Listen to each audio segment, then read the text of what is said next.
This lioness was dying. A bone was jammed deep into her upper jaw, so badly she couldn't even drink water. And here's what made it worse. She hadn't eaten in nearly 2 weeks. If that bone didn't come out soon, she was done. But a wildlife ranger named Haley spotted something off. She grabbed her tranq gun and put a dart right in the lioness's hindquarters. Moments later, the lioness went completely limp. To be safe, Haley prodded her with a rifle. Once she was sure the lion was fully under, she got to work, performing oral surgery right there in the field. She took a wrench and hammered at the bone until it finally broke free. The smell was unbearable. One look at it told the whole story.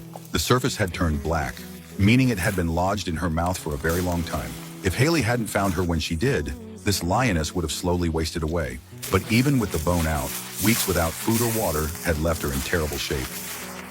Until she woke up, the team had to stand guard, because hyenas wouldn't think twice about going after a defenseless lion. The next morning, Haley rushed back to check on her, and her heart sank. Normally, the lioness should have been awake hours ago, but she still wasn't moving. As the sun climbed higher, the African heat turned brutal. The lioness still hadn't woken. Her pulse and breathing were barely detectable. The blazing sun kept draining whatever strength she had left.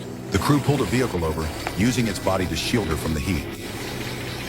Prolonged starvation had shut her system down. All they could do was watch and wait. Haley placed fresh water next to her. Nothing. No reaction at all.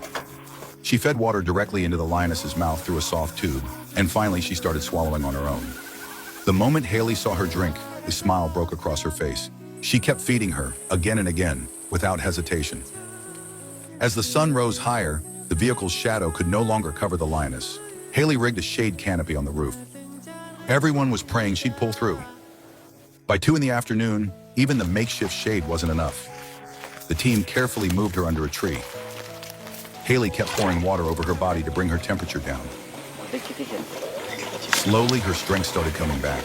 She lay still, eyes locked on the woman who'd been feeding her, and for the first time, she tried to eat on her own. As the tree's shade shifted, the team kept repositioning her to stay out of the sun. She gathered what little energy she had, pushed up on her front legs, tried to stand, but her back legs gave out, and she collapsed. Night fell again. It had been a full 24 hours since the tranquilizer was given.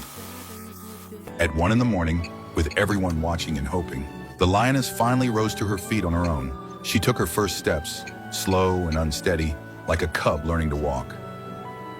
She stumbled toward the nearest water source. Haley started the truck and followed quietly behind, watching over her every step of the way. She finally reached the water and drank